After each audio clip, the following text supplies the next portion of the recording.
Masechet Yebamot Avkuf Yutet, on va commencer le dernier Pérek, le 16e chapitre et dernier de Masechet Yebamot. Pérek Haisha Batra. Juste avant, on a le Pérek Haisha Shalom, et là, c'est le dernier Pérek qui commence avec le mot Haisha, et on l'appelle Haisha Batra, c'est-à-dire le dernier Pérek qui commence avec le mot Haisha. Batra en araméen, ça veut dire le dernier. Haisha Batra. Alors, là encore, on va étudier toujours le même sujet, à savoir l'histoire de la Raguna, une femme dont le mari est mort et la femme est bloquée.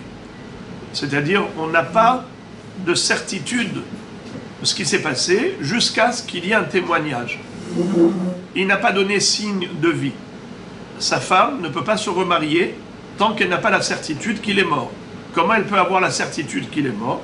Eh bien, s'il y a un témoignage. Les Hachamim ont dit que pour libérer la femme de sa Haginout, on n'a pas besoin d'un vrai témoignage comme d'habitude, c'est-à-dire deux Edim, Kesherim, et que ce soit des hommes. Ça peut être même un seul Ed, ça peut être même une femme, même Psoulé Edout. C'est exceptionnel. On a déjà expliqué la raison pour laquelle Hachamim ont autorisé une chose pareille. Est-ce que ce n'est pas aller à l'encontre de la Torah qui exige toujours deux témoins? Et on avait expliqué que la raison pour laquelle la Torah, plutôt les Hachamim, ont été tolérants par rapport à la Haguna, c'est parce que nous avons une règle. Hazaka, Isha, Daika ou Minseva. C'est sûr que si la femme va se remarier, c'est qu'elle a mené une enquête minutieuse avant de se remarier. Elle n'est pas folle d'aller se remarier avec un étranger si elle n'est pas sûre et certaine que son mari est mort, car elle court un risque très gros. C'est que si jamais son mari revient vivant, alors elle aura toute une série de sanctions.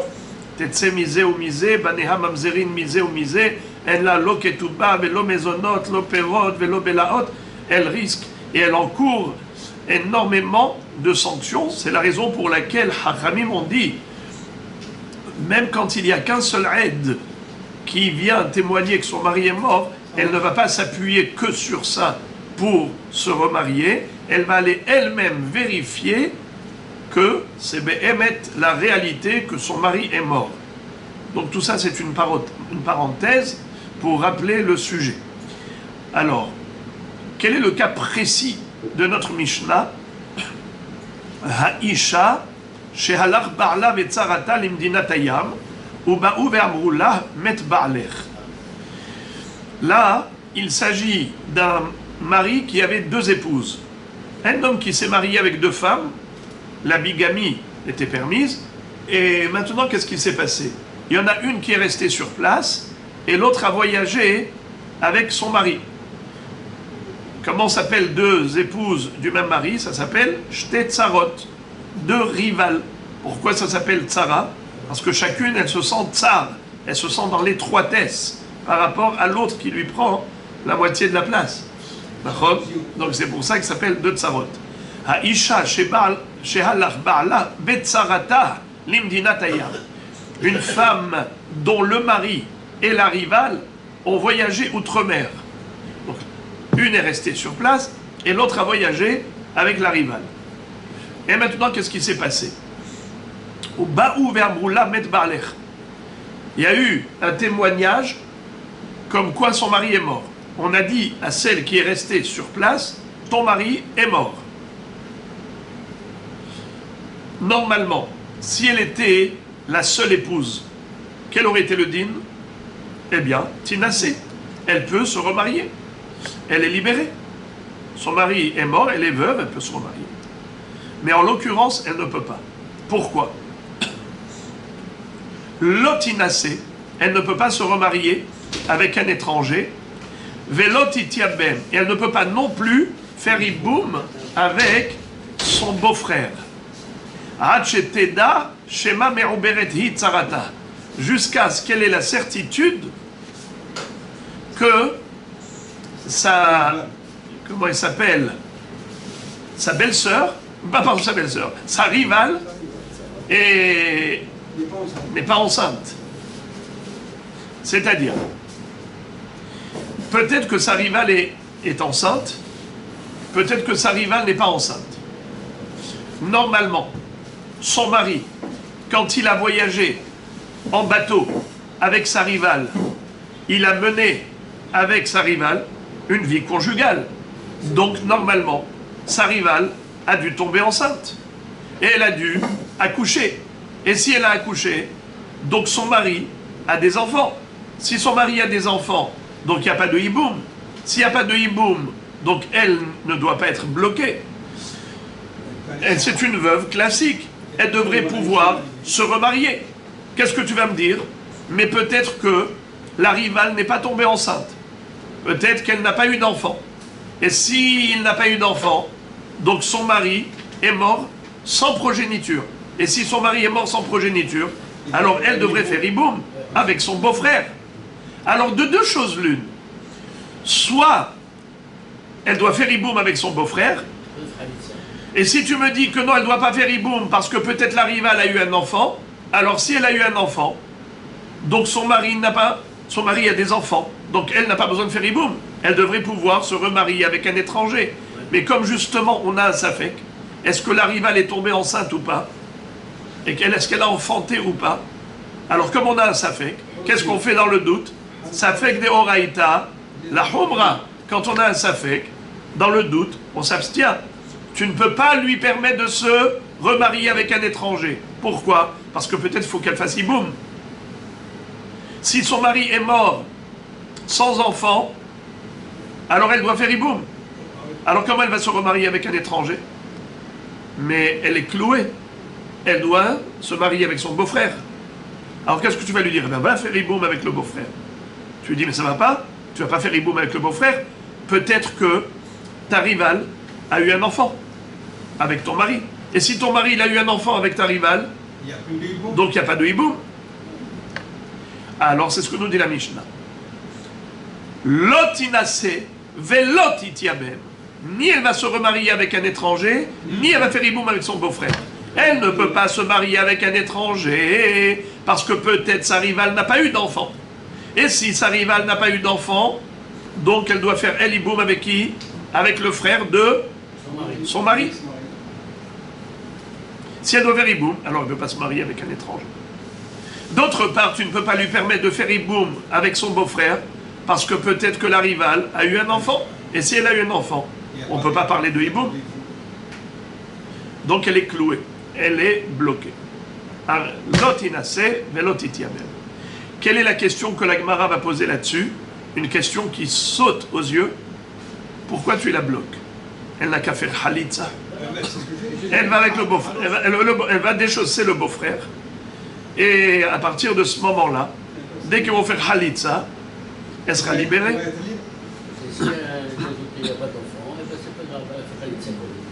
Voilà. Alors on te dit comme ça. La Gemara va traiter cette question. Vous allez voir Be'ezrat Hashem une très très belle réponse, d'ailleurs une double réponse à cette question. Alors regardez. Lotinase velotitiabem ad shetedar shema me'uberet itzarata. Attention, elle peut être débloquée. Comment elle peut être débloquée? Eh bien, si elle a une preuve comme quoi sa tsara est tombée enceinte. S'il y a une preuve que sa tsara est tombée enceinte et qu'elle a enfanté, donc son mari a des enfants. Si son mari a des enfants, donc il n'y a pas de hiboum. S'il n'y a pas de hiboum, alors elle est libre. Elle peut aller se remarier. Et si inversement, elle a la preuve que sa tsara n'est pas enceinte, donc elle doit faire hiboum, et bien elle va faire hiboum. En tout cas, elle sera débloquée. Voilà, on a terminé le premier din. Maintenant, deuxième din de la Mishnah. Haïtala hamot. Ena hosheshet. De quoi parle la Mishnah? Le cas de figure suivant. Imaginons comment on appelle ça? Un mari qui a voyagé avec ses parents. Madame n'avait pas de rival. Madame était la seule et unique épouse. Elle est restée ici, sur place, et son mari a voyagé avec ses parents. Ils sont partis en bateau, outre-mer, les Medinat Hayam, et voilà que son mari ne donne pas signe de vie. Et on lui dit, ton mari est mort. Mais de quoi on parle? On parle d'un mari qui était fils unique. S'il est fils unique, dès qu'on lui dit ton mari est mort, ça y est, elle est libre. Pourquoi? Avec qui elle va faire hiboum? Il n'y a pas de beau-frère. Moraï Verabotaï. On a dit qu'il n'y a pas de beau-frère parce qu'il était fils unique. Mais en réalité, sa belle-mère, quand elle a voyagé avec son beau-père, on ne parle pas d'une belle-mère ménopausée, on parle d'une belle-mère qui est jeune. Et donc, il est fort possible que sa belle-mère est tombée enceinte là-bas outre-mer. Donc, son mari, qui était le fils unique, n'est plus fils unique. Son mari, il a un frère.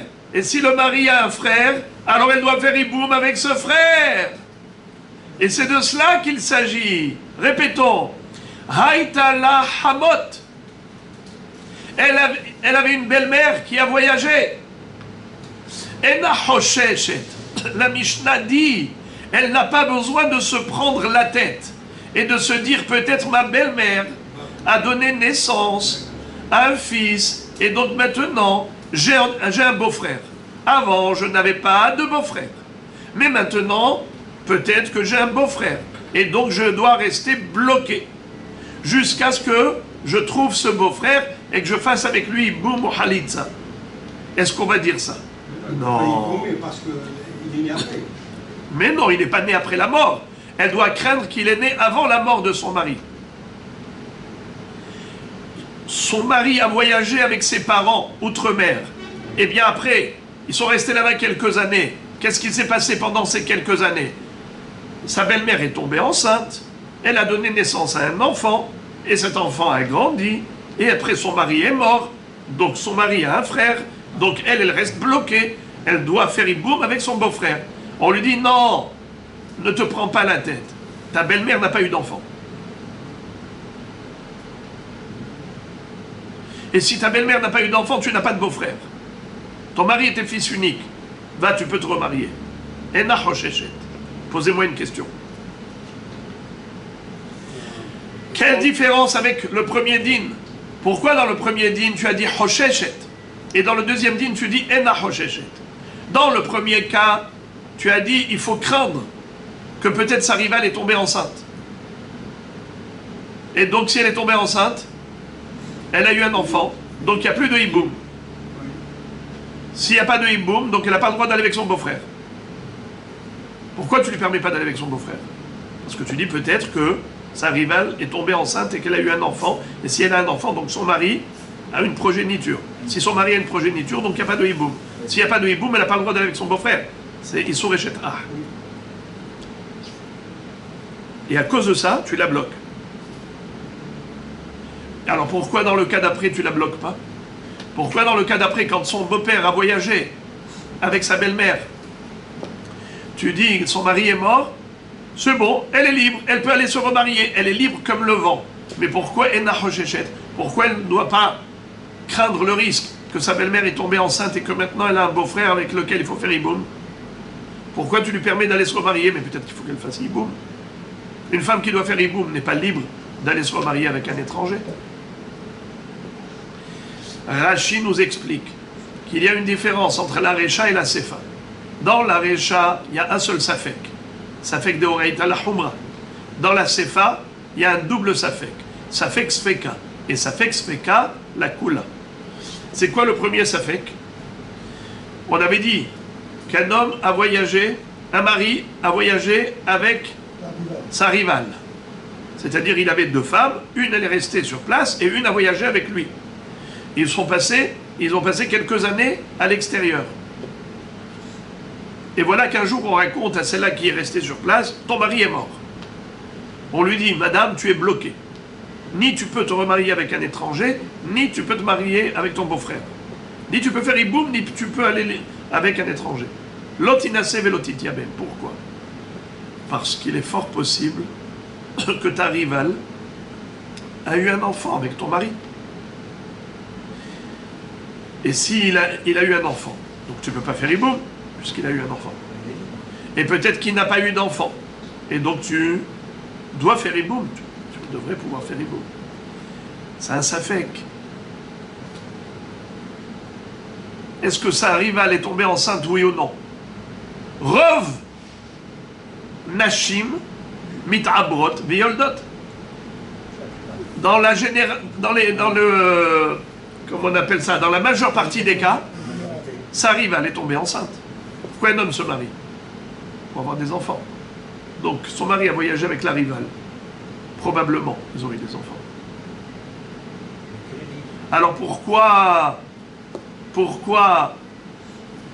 on dit que peut-être qu'il n'y en a pas eu? Dans ce cas-là, si tu dis la majorité des cas, elle a eu des enfants, alors elle devrait pouvoir se remarier. Regardez ce que dit Rashi. Quelle différence entre la Recha et la Sefa? Rashi dit Ena hosheshet shema nitan la yabam afal gab de haishinan le'il shema yalda atamhu de kol ma sheyalda tsara ben zachar ben nekeva mapik la leham yabam. C'est-à-dire, dans le premier cas, pourquoi on lui interdit de faire hiboum? Parce que si sa tsara a eu un enfant, que ce soit un garçon ou une fille, il n'y a pas de hiboum. Dès qu'un homme, quand il décède, il a un fils ou une fille, il n'y a pas de hiboum. C'est pour cela, comme on a un safek, alors qu'est-ce qu'on dit? À ce titre-là, elle ne peut pas faire hiboum. Par contre, dans le deuxième cas, Aval Hamot, de Inami Yalda, Lozakikla Leha, Chelen Ken Yalda Zachar, Bekuleha Ilo Haishinan Shema Yalda, Bezacharaya. Par contre, dans le deuxième cas, pour qu'elle soit bloquée, il faut, plutôt, pour qu'elle soit en mesure de faire hiboum et qu'elle soit bloquée à cause du hiboum, il faut être sûr que sa belle-mère a eu un garçon. Que sa belle-mère soit tombée enceinte et qu'elle a enfanté, probablement c'est vrai. Parce qu'une femme qui vit avec son mari, elle tombe enceinte. C'est la nature. Oui, mais qu'est-ce qu'elle a eu? Peut-être un garçon, peut-être une fille. Ça fait 5 ans. Peut-être qu'elle a accouché, peut-être qu'elle n'a pas accouché. Et même si elle a accouché, peut-être qu'elle a enfanté quoi? Une fille. Eh bien, avec qui elle va faire hiboum? Avec une fille? Elle ne va pas être bloquée à cause de sa belle-sœur. Elle ne peut être bloquée qu'à cause d'un beau-frère. Et comme elle a un safek, est-ce qu'elle a eu un beau-frère ou pas? Comme elle a un safek, alors on dit safek sfeka. C'est un mirout. C'est une minorité de cas qu'elle soit bloquée. Pourquoi? Car fort possible que même si sa belle-mère était tombée enceinte et qu'elle a enfanté, elle a peut-être accouché d'une fille et pas d'un garçon. Si elle a accouché d'une fille, eh bien donc il n'y a pas de beau-frère. S'il n'y a pas de beau-frère, son mari était fils unique, avec qui tu veux qu'elle fasse hiboum? Personne. Alors, elle est permise. Elle n'a pas besoin de craindre le risque de la présence d'un beau-frère. Par contre, Yatzta Melea Hosheshet. Mais si sa belle-mère était enceinte quand elle a voyagé avec son beau-père, donc maintenant, ce n'est plus un Safek Sfeka, c'est un seul Safek. Ce qui est sûr, c'est que sa belle-mère est enceinte. Maintenant, on a un Safek. Elle a enfanté quoi? Elle a accouché d'un garçon ou d'une fille? Donc c'est 50-50. Puisque c'est 50-50, alors qu'est-ce que nous avons ici? Un Safek que peut-être c'est un garçon. Alors elle reste bloquée. Il n'y a pas aussi Safek qu'elle accouche? Quelle? Qu'elle accouche. Eh bien, c'est juste la grossesse aboutisse. Ah, vous voulez dire qu'elle fasse une fausse couche, vous voulez dire. Très bien.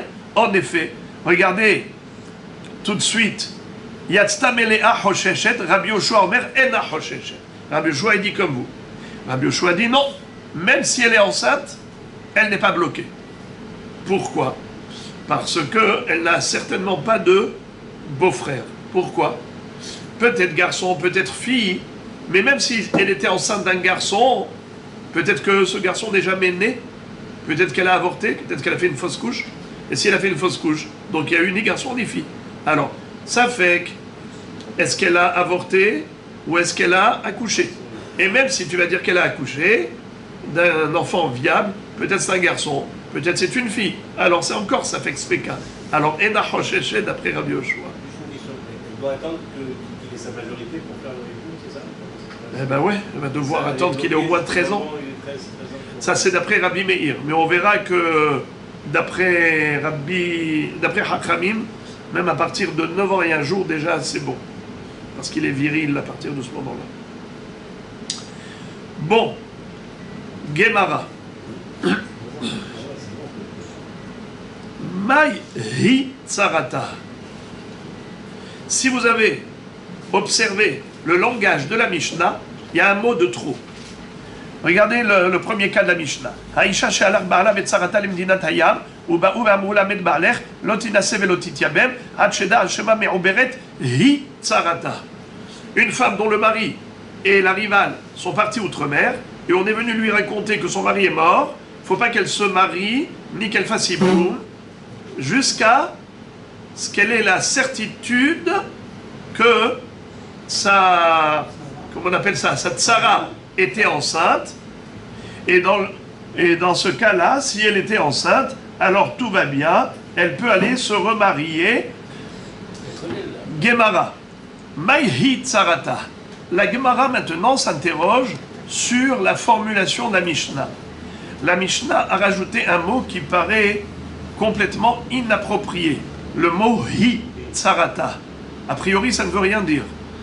Je reprends le cas de figure de la Mishnah. Haïcha, chez Alach Barla Betsarata Limdinat Hayam. Une femme dont le mari et la rivale ont voyagé outre-mer. Uba'u ve'amrula med ba'aler, on est venu lui annoncer la mort de son mari. La Mishnah nous a dit, Lotinase ve'lotitiabem, cette femme elle est bloquée, elle ne peut ni se remarier avec un étranger, ni même faire hiboum avec son beau-frère. Hacheteda shema me'oberet hi tsarata. Jusqu'à ce qu'elle ait la certitude soit que sa rivale est tombée enceinte, soit au contraire qu'elle n'est pas tombée enceinte. En tout cas, il faut qu'elle sache exactement qu'est-ce qui s'est passé avec la rivale. Shema me'oberet hi tsarata. Comment on aurait dû écrire? Hacheteda shema me'oberet tsarata. Jusqu'à ce qu'elle sache si sa rivale était enceinte. Pourquoi tu dis sa rivale, elle, enceinte? C'est quoi hi? Elle, la rivale. Mais si tu parles de la rivale, donc c'est elle. Tu n'as pas besoin de dire elle, la rivale. Hi, tsarata. Tsarata, c'est la rivale. C'est quoi elle? Maï, hi, tsarata. Réponse. Hakamashmal. Voici ce qu'on a voulu nous enseigner. Les hatsara, hu de haishinan. Aval et tsara hariti, la haishinan. Rashi explique. Imaginons qu'il y a eu deux témoins qui soient venus pour témoigner que sa rivale n'était pas enceinte. D'accord? Des mois et des mois se sont écoulés, elle n'a pas eu d'enfant. De ce fait, elle doit faire hiboum avec qui? Avec son beau-frère. Très bien. Mais attends, madame, comment tu vas aller faire hiboum avec ton beau-frère? Mais peut-être que ton mari, là-bas, outre-mer, il s'est remarié une troisième fois. Toi, tu étais au courant des deux mariages. Toi et ta rivale. Mais peut-être qu'il y a une troisième rivale. Comment ça, il y a une troisième rivale? Eh bien, peut-être son mari, c'était quelqu'un qui voulait se remarier une troisième fois, pourquoi pas. La polygamie était permise. Et donc peut-être que ton mari, tu ne le sais pas, mais peut-être qu'il s'est remarié une troisième fois. Et s'il s'est remarié une troisième fois, peut-être qu'il a eu des enfants du troisième mariage. Donc, avec toi, il n'a pas eu d'enfant. Avec ta rivale, il n'a pas eu d'enfant. Si on se base là-dessus, tu dois faire hiboum. Et donc, tu as le droit d'aller avec ton beau-frère. Mais si tu prends en considération le risque que ton mari, peut-être, il s'est remarié avec une troisième femme, donc tu as une deuxième rivale, de ce fait, peut-être qu'il a eu des enfants avec une troisième femme. Qui te dit que non? Et s'il a des enfants avec une troisième femme, donc toi, tu n'as pas le droit de faire hiboum avec ton beau-frère. C'est un issour eshet ah. Jusqu'où elle doit aller chercher ça? Eh bien, c'est ça la question. Eh bien, la Mishnah te dit, tu n'as pas besoin d'aller chercher l'inconnu. Hi tsarata, c'est elle ta rivale. Ne pense pas qu'il y a encore une autre rivale. Celle que tu connais, tu connais. Mais tu ne vas pas aller chercher midi à 14h et imaginer l'inimaginable. C'est-à-dire, peut-être qu'il s'est marié une troisième fois, il y a encore une femme qui se cache derrière l'histoire. Mais non! L'onitna Torah, les malaché sharet. La Torah n'a pas été donnée à des anges, elle a été donnée à des hommes. On agit avec les données qui sont les nôtres. Tu n'es pas censé tout savoir, c'est vrai. Eh bien, tu agis avec ce que tu sais. Tu ne vas pas craindre que peut-être qu'il s'est remarié, personne ne le savait. Non. Hitzarata. Celle-là, c'était la femme officielle, il a voyagé avec elle, elle n'a pas donné d'enfant, donc ton mari est mort sans enfant, tu dois faire hiboum, vas-y, tu peux aller avec ton beau-frère. C'est pour ça qu'on a rajouté le mot hi.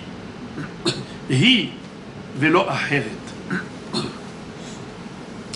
Très bien. Et maintenant, la Gemara va se focaliser sur la halacha.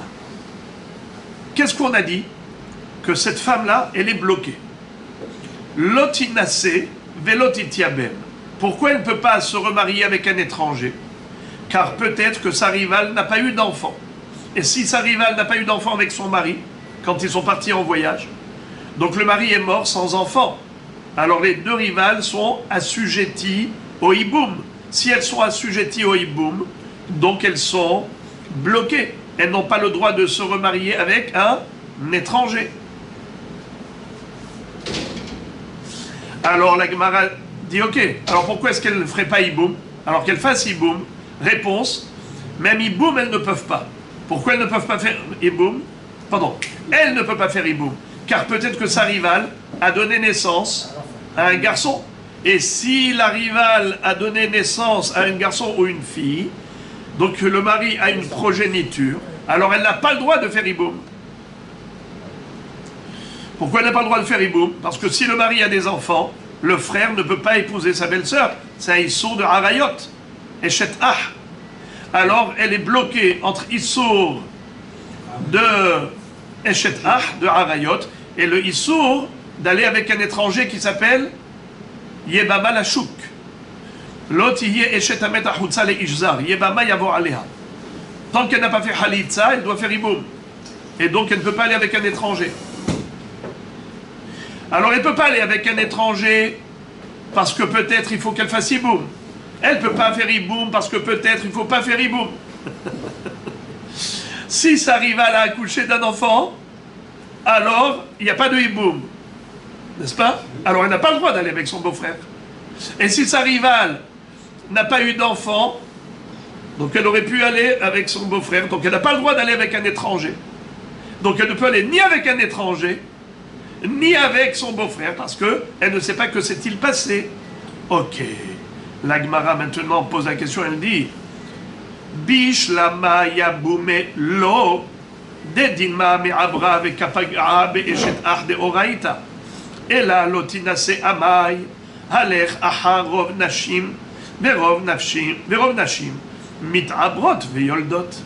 La Gemara dit je ne comprends pas cette halakha de la Mishnah. Pourquoi tu dis que cette femme est bloquée? Ni elle peut se remarier avec un étranger, ni elle peut faire hiboum avec son beau-frère. La Gemara dit encore qu'elle ne puisse pas faire hiboum avec son beau-frère. Ça, je le conçois. Pourquoi? Car il y a forte chance que sa rivale, quand elle a voyagé avec son mari, eh bien, ils ont eu un enfant. Car la majorité des femmes qui vivent maritalement avec leur mari, elles tombent enceintes.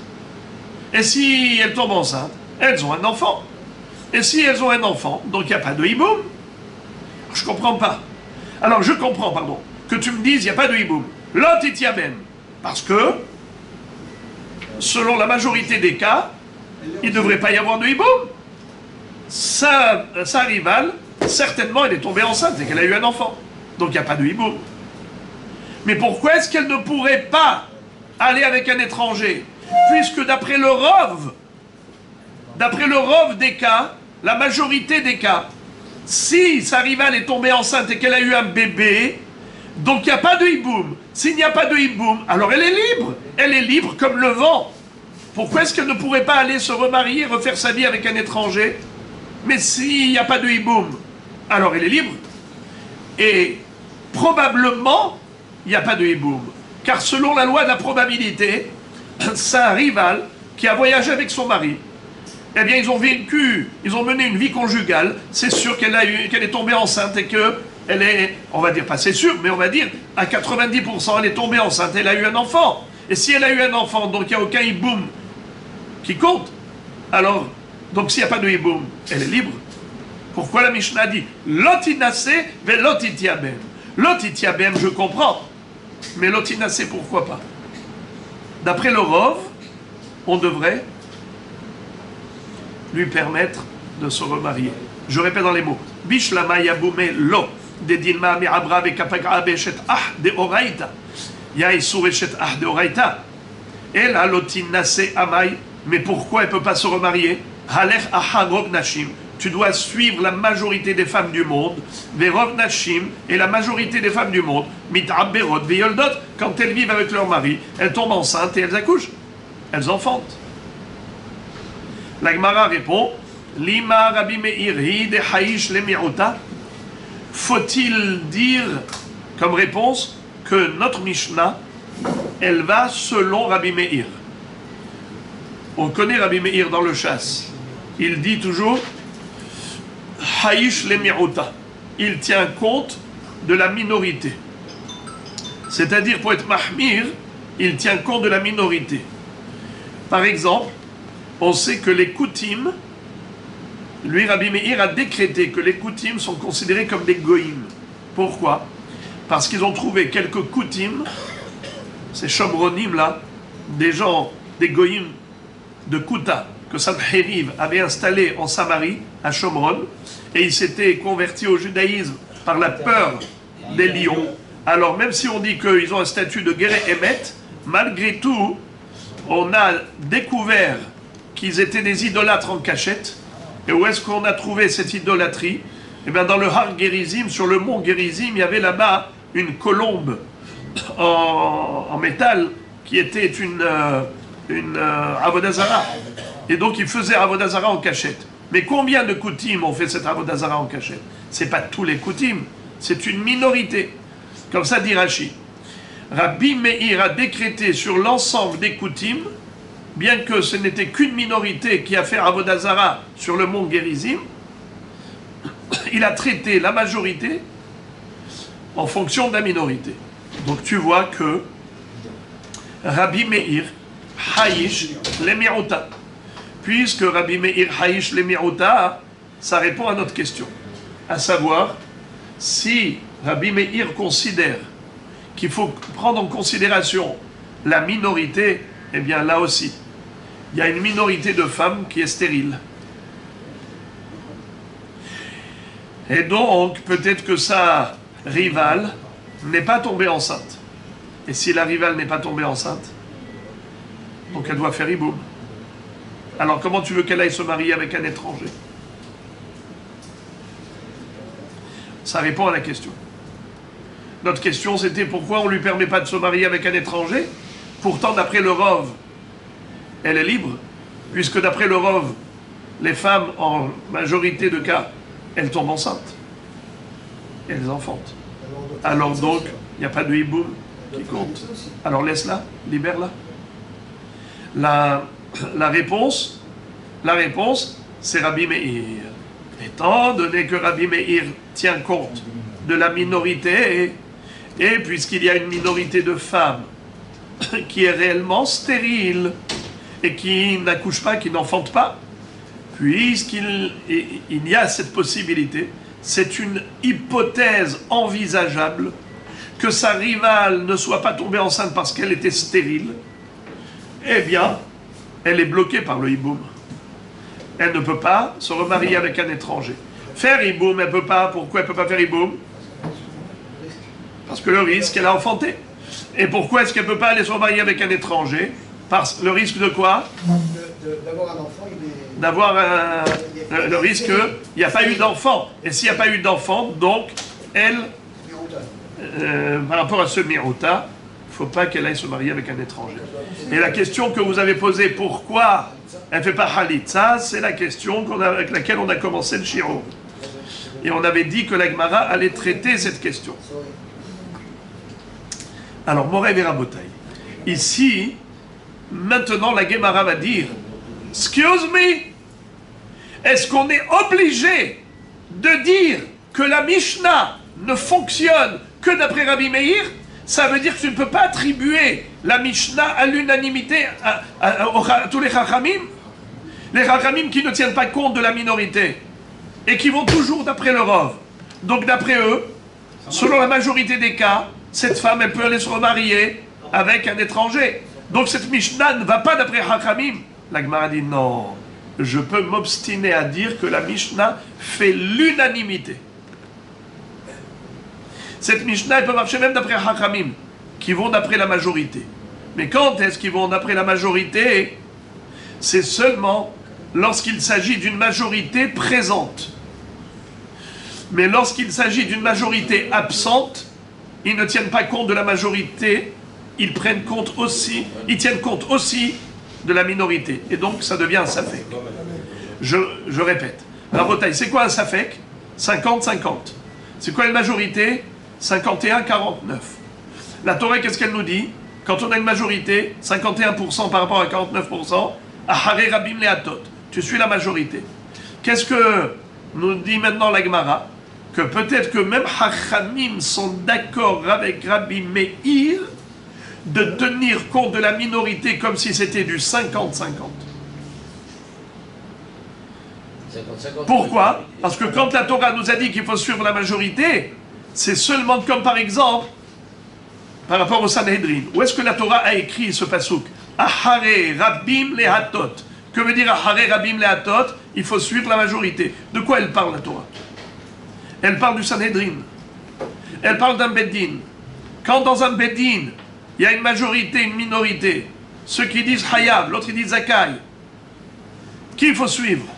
Eh bien, si la majorité dit Zakai, on suit la majorité. Si la majorité dit Hayab, on suit la majorité. Ok les frères et les amis? Mais c'est pour ça qu'il y a toujours un nombre impair, parce qu'on ne peut pas avoir 50-50. Comment vous dites? C'est toujours un nombre impair. On ne peut pas avoir 50-50. Exact. Donc, là, la Torah dit, tu suis la majorité. Parce que la majorité, elle est présente. La majorité, elle est présente. Mais ici, où est-ce qu'elle est la majorité? Tu dis, la majorité des femmes du monde, elles tombent enceintes. Quand elles vivent maritalement. Cette majorité qui consiste à dire que la majorité des femmes qui vivent et qui mènent une vie conjugale naturellement avec leur mari tombent enceintes, ça c'est un rov qui s'appelle une statistique. C'est pas un rov présent. C'est que tu dis dans la nature du monde, dans la majorité des cas du monde, statistiquement parlant, voilà le rov. Ça s'appelle Ruba Deletakaman. Un rov qui n'est pas devant nous. Je peux dire que même Hachamim sont d'accord avec Rabbi Meir de tenir compte de la minorité et de dire que c'est 50-50. Pourquoi? Car la majorité absente n'est pas aussi forte qu'une majorité présente. Quand est-ce que la Torah dit qu'il faut suivre la majorité? C'est quand la majorité elle est présente. Comme par exemple le Sanhedrin. On a 3 dayanim qui disent blanc, 2 dayanim qui disent noir. Tu vas d'après la majorité, car les 3 dayanim ils sont là. Ou encore, par exemple, où est-ce qu'on retrouve une majorité qui est présente? On a trouvé par exemple dans une ville où il y avait 10 boucheries. 9 boucheries vendaient de la viande cachère, une boucherie vendait de la viande taref. On a trouvé dans la rue de la viande. Cachère ou taref? Cachère. Pourquoi cachère? Les 9 boucheries cachères, elles sont là, tu les vois. Ça s'appelle Ruba de Itakaman, un rov qui est devant nous. Alors on peut dire quand est-ce que Hachamim ne tiennent pas compte de la minorité? C'est lorsque la majorité est présente. Mais, alors là, elle est écrasante. Mais lorsque la majorité, elle est absente, c'est juste une majorité sur le plan statistique, alors dans ce cas-là, on ne suivra pas la majorité. On tiendra compte de la minorité, comme si la majorité et la minorité, c'était 50-50. Ça fait que. Et donc voilà peut-être la raison pour laquelle on peut attribuer la Mishnah pas seulement à Rabbi Meir, mais même à Hachamim. Alors regardez s'il vous plaît ce que nous dit la Gemara. Lima Rabbi Meir hi de haïsh le mi'uta. Faut-il attribuer la Mishnah à Rabbi Meir qui tient compte de la minorité? Et pour lui c'est comme du 50-50, il est mahmir. Réponse, afilu tema rabanan. Béhémet, on peut dire que la Mishnah elle va même d'après Chachamim, qui ne tiennent pas compte de la minorité en général, mais ici ils vont tenir compte de la minorité. Pourquoi? Kiaz les rabanan bataruba. Quand est-ce que Hachamim disent que la majorité elle est écrasante? C'est ruba de itakaman. C'est uniquement lorsque la majorité est présente devant nous, qu'elle est visible. Kegon tesha hanuyot besanhedrin. Comme par exemple dans l'histoire des 9 boucheries qui vendent de la viande cachère dans la ville. Il n'y en a qu'une seule qui vend de la viande non cachère.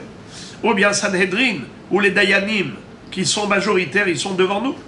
Aval ruba de l'etakaman, mais un rov qui est absent, qui n'est pas devant nous. Un rov qui est que basé sur une statistique mondiale. Loaz les rabanan bataruba, peut-être que même Hachamim sont d'accord de ne pas suivre le rov. Et à ce moment-là, on tient compte de la minorité en disant que c'est moitié-moitié.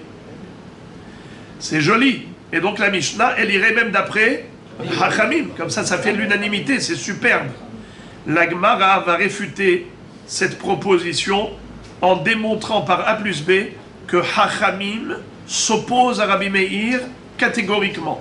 Et pas seulement lorsque la majorité est présente, même lorsque la majorité est absente. Même lorsque c'est juste une statistique, une majorité basée sur une statistique, même dans ce cas-là, Hachamim disent la majorité est écrasante et la minorité elle disparaît. Il n'y a pas de différence entre Ruba de Itakaman ou Ruba de l'Itakaman. Un rov présent ou absent, ça ne change rien. Pour Hachamim, c'est toujours la majorité qui l'emporte. Quelle est la preuve?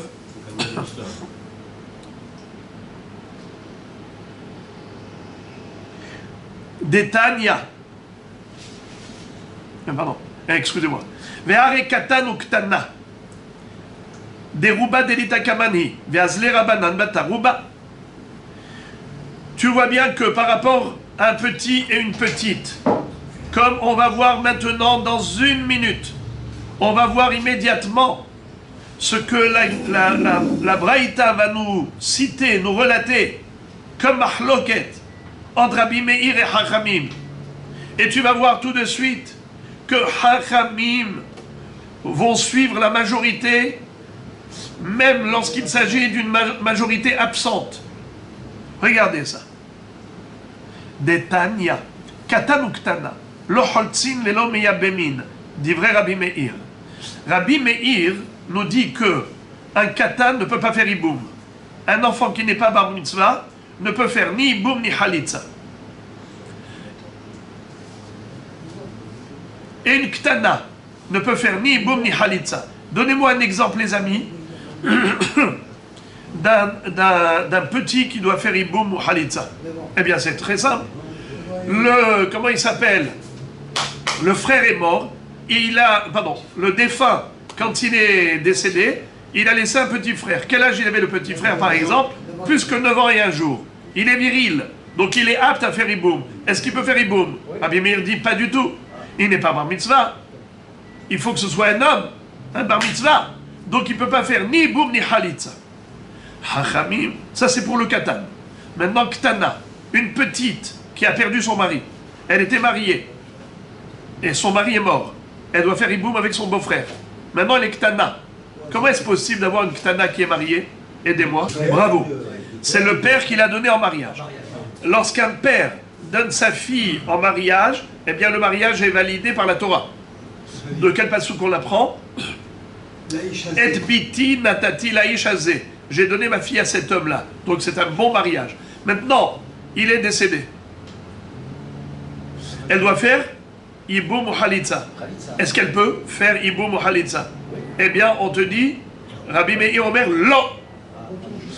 Katan ou Ktana, Lo Holtzin velo meyabemin. Un petit garçon qui n'est pas bar mitzvah, ou une Ktana qui n'est pas bat mitzvah, ni Halitza, ni Iboum. Alors maintenant, écoutez l'objection de Hachamim. Et c'est d'ici qu'on va démontrer que Hachamim ne tiennent pas compte de la minorité, même Meruba de l'État Kamal. Regardez. Amoulo, les Rabbi Meir, ils ont dit à Rabbi Meir, Yafé amarta she'en holtzin, ish ktiv baparasha, umakshinan isha leish, ela matam en miyabbemin. Hachamim lui ont dit, on te l'accorde, mais à moitié. Ce que tu viens de dire, on est d'accord avec toi, mais à moitié. C'est-à-dire, on est d'accord pour la Halitza, mais pas pour le Iboum. On est d'accord avec toi qu'un petit ne peut pas faire Halitza. Pourquoi? Parce qu'il est écrit dans la paracha de Halitza, Ish. Ve'im lo yahpotz ha-ish lekarta, ve'alta yebimto ha-sha'ara el ha-zekenim, ve'haltza na'alo. C'est-à-dire que la Torah te dit qu'elle va lui faire la Halitza. Qui ça? La Yebama au Ish. Le Ish ne voulait pas faire Iboum, alors on va faire Halitza. La Torah écrit Ish, c'est un homme. Un homme, c'est à partir d'un bar mitzvah. Donc on a compris la disqualification d'un enfant qui n'est pas bar mitzvah pour la Halitza. Ok, et pour la femme? D'où tu sais que la femme, il faut qu'elle soit bat mitzvah pour faire Halitza? Il n'y a pas écrit Isha. Dans Yebama, il y a écrit Yebama, il n'y a pas écrit Isha. Réponse, Makshinan Isha le Ish. On compare la femme à l'homme. Pourquoi? Parce que c'est écrit Ve'alta Yebimto. Pas écrit Yebama. Yebimto. Elle comme lui. Lui doit être bar mitzvah minimum. Elle doit être bat mitzvah au minimum. Sinon il n'y a pas de Halitza. Alors les Hachamim vont dire à Rabbi Meir, on te l'accorde. La disqualification du petit ou de la petite par rapport à la Halitza is very good. Ish katuv baparasha ou makshinan isha leish. Tout va bien. Mais le Iboum, pourquoi le petit de 9 ans et un jour qui est viril, pourquoi il ne ferait pas Iboum avec sa belle-sœur? Uno. Mais non, Ish c'est dans Halitza. Il n'y a pas écrit Ish pour Iboum, il y a écrit Ish que pour Halitza. Ve'im lo yahpotz ha-ish lekarta ve'haltzanal. Mais Iboum, pourquoi pas? Et maintenant, pour pareil pour la Ktana, pourquoi elle ne ferait pas Iboum? À partir de 3 ans et un jour, la Bia d'une petite s'appelle Bia. À partir de 9 ans et un jour, la Bia d'un garçon s'appelle Bia. Alors pourquoi tu dis que le Iboum de Katan ou Ktana is not good? Pourquoi is not good? Amar Lahem. Rabbi Meir a répondu, Katan, Shema imatse saris. Ketana, Shema timatse ailonit. Venimtseu pogrim be'arva. Il leur a dit, eh bien c'est très simple. Moi, je ne prends pas de risque. Vous imaginez un petit peu. Vous dites au petit, fais Iboum avec ta belle-sœur. Elle a une relation avec lui. Finalement, il s'avère, en grandissant, que ce petit, il est saris. Il est stérile. Est-ce qu'on peut faire Iboum avec un frère stérile? Le frère du défunt, s'il est stérile avéré, saris, il n'y a pas de Iboum. D'où on l'apprend? Asher teled. L'objectif du Iboum, c'est donner naissance à une progéniture. Eh bien, si elle n'est pas Yoledet, il n'y a pas de Iboum. Et si lui n'est pas Yoled, il n'y a pas de Iboum. Eh bien, Saris, peut-être qu'il va être stérile. Et la petite, pourquoi tu ne lui fais pas faire Iboum? Je ne prends pas de risque, car peut-être, il va s'avérer quand elle va grandir, qu'elle était Aïlonite. Maintenant, je n'ai pas de preuve, parce qu'il n'y a pas de simanim de Aïlonite chez une petite. Mais quand elle grandit, c'est là qu'on découvre les signes de Aïlonite. Frères et amis, c'est la raison pour laquelle Rabbi Meir a disqualifié Katan ou Ktana de Iboum. Moraï verabotai, verabanan savré, regardez bien, et c'est là le point de chute.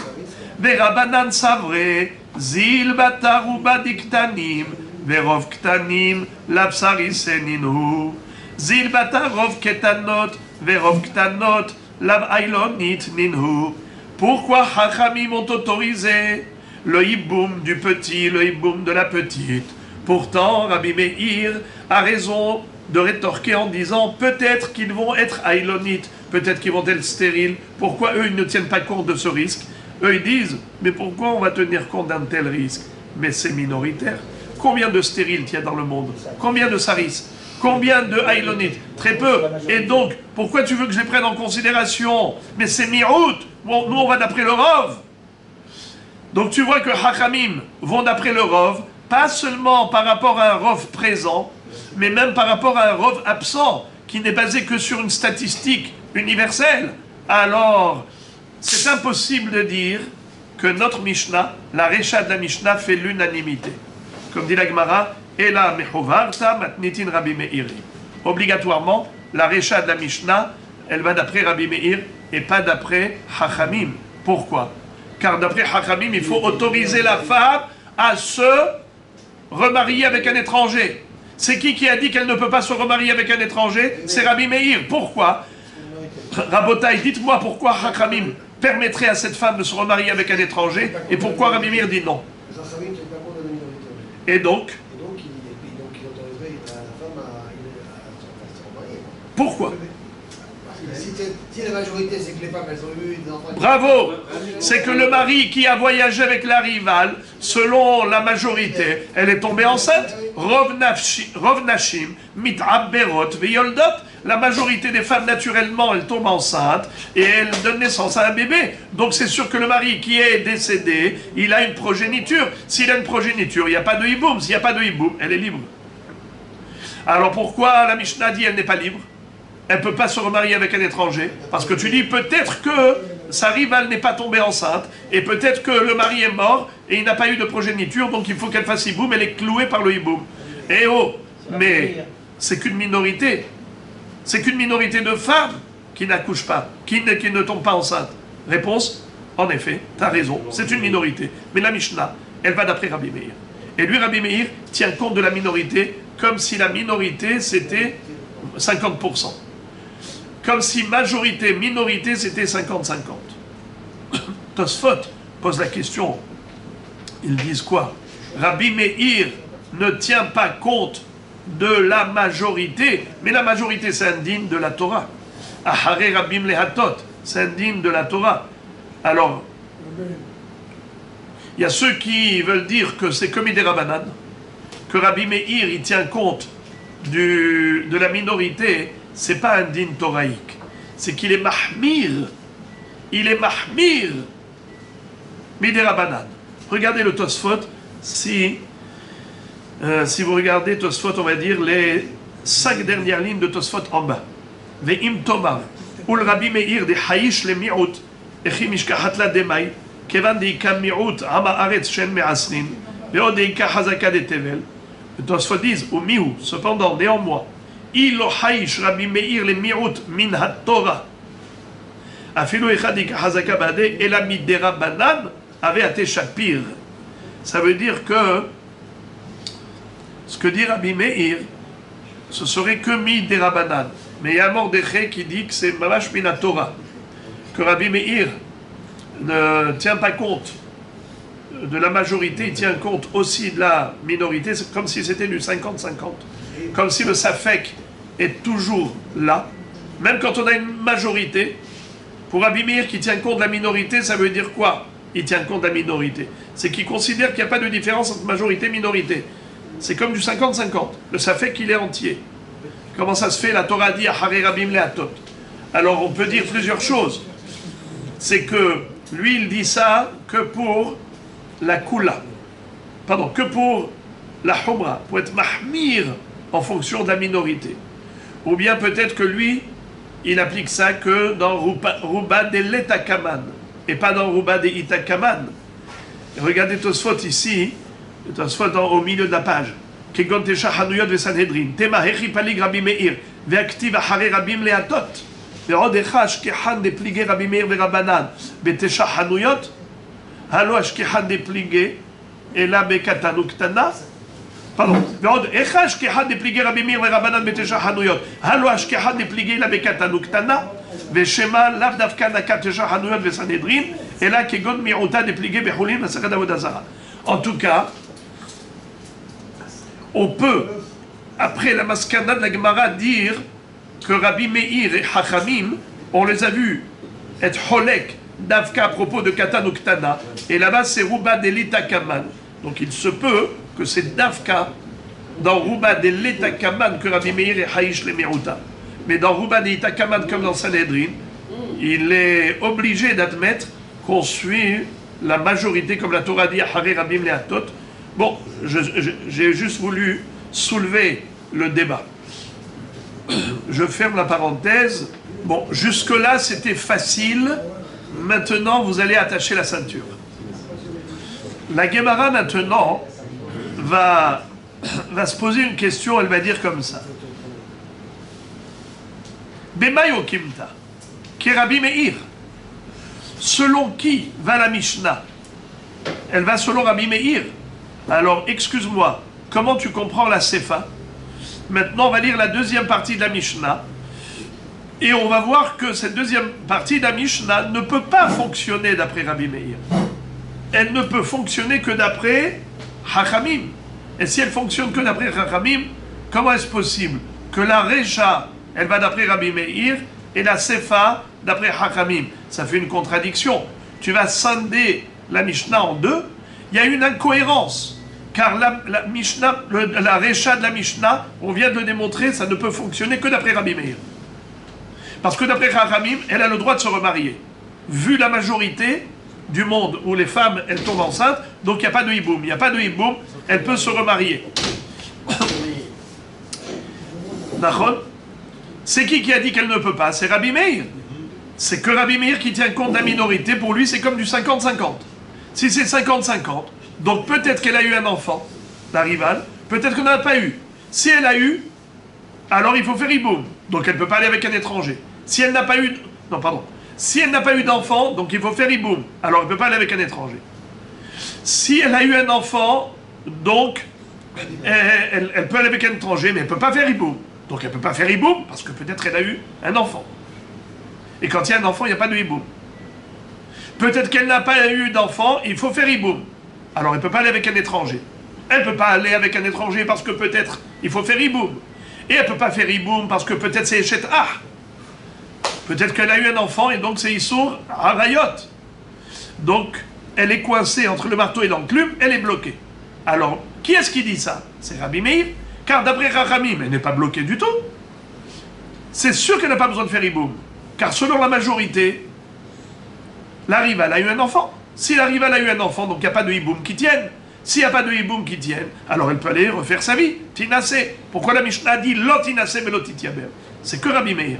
La Gemara maintenant dit, si la Recha c'est Rabbi Meir, comment tu comprends la Sefa? Viens. La Sefa, qu'est-ce qu'elle dit? Si c'est un cas de figure différent. La femme, c'était une femme unique. Elle avait un mari et un beau-frère. Pardon. Elle avait un mari et elle n'avait pas de beau-frère.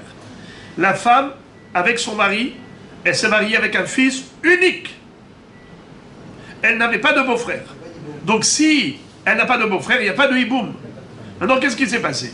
Son mari a voyagé avec ses parents. Ils étaient les trois voyageurs.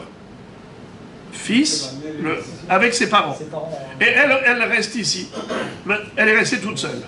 On lui dit, tu sais, ton mari est mort. Elle dit, ah bon?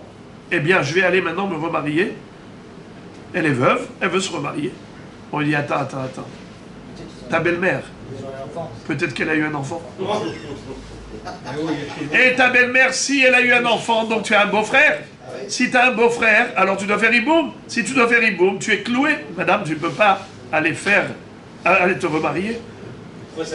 Qu'est-ce qu'on a dit dans la Mishnah? On a dit, d'après Tanakama, et Nachoshechet.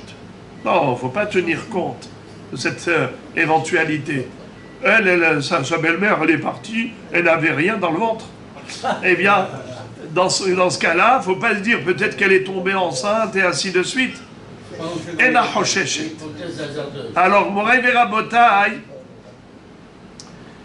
on avait vu que c'était une mahloket. Excusez-moi. Aïta la hamot ena hosheshet. Yatzta melea hosheshet, Rabbi Yoshua Omer ena hosheshet.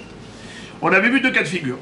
Si sa belle-mère est partie le ventre vide, ça veut dire qu'elle n'avait pas de bébé dans le ventre. On n'a pas besoin de se prendre la tête et de se dire peut-être qu'elle est tombée enceinte de son beau-père et qu'elle a accouché d'un beau-frère.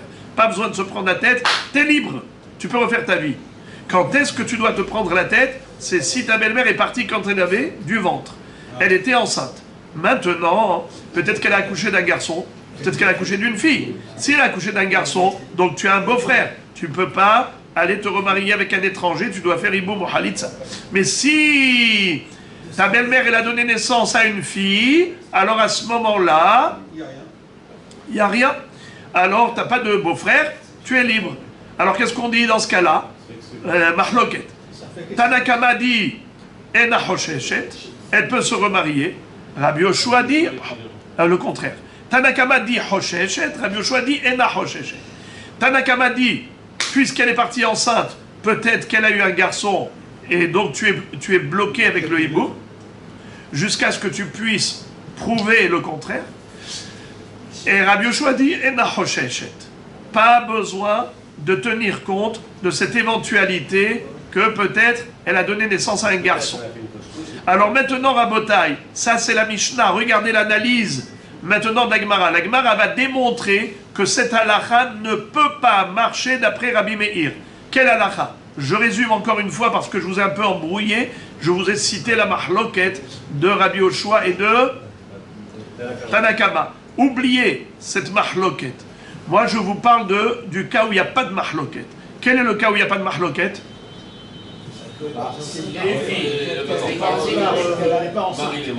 Bravo. Le cas où elle n'est pas enceinte. Lorsque le mari a voyagé, il a laissé sa femme toute seule. Ce mari qui était fils unique, il a voyagé avec ses parents. Là-bas, outre-mer, on se pose la question, qu'est-ce qui s'est passé avec la belle-mère? Elle est tombée enceinte de son beau-père, elle a donné naissance à un beau-frère, oui ou non? La Mishnah t'a dit non. Ena Hosheshet. Et si Ena Hosheshet, tu peux aller te remarier parce que tu n'as pas de hiboum à faire, vu que tu n'as pas de beau-frère. C'est la Mishnah. Moraï Verabotai, la Gemara pose la question, regardez l'analyse. Allons-y doucement, doucement. L'analyse. Emma Sefa, Haïtala Hamot, elle avait une belle-mère. Ena Hosheshet, elle n'a pas à se prendre la tête. Elle peut aller se remarier, c'est sûr qu'elle n'a pas de beau-frère. Amaï, pourquoi elle ne doit pas tenir compte de cette éventualité que peut-être que sa belle-mère est tombée enceinte? Halech Aharov Nashim, tu dois suivre la majorité des femmes du monde. Verov Nashim Itraberot Veyoldot. La majorité des femmes, elles tombent enceintes et elles accouchent. Mi'out, ma pilote. La minorité des femmes, qu'est-ce qu'elles ont? Elles avortent, elles font des fausses couches. La minorité des femmes font des fausses couches. Je répète, la majorité des femmes tombent enceintes et la majorité des femmes vont accoucher d'un enfant viable. La minorité des femmes font une fausse couche. Maintenant, parmi cette majorité de femmes qui enfantent normalement,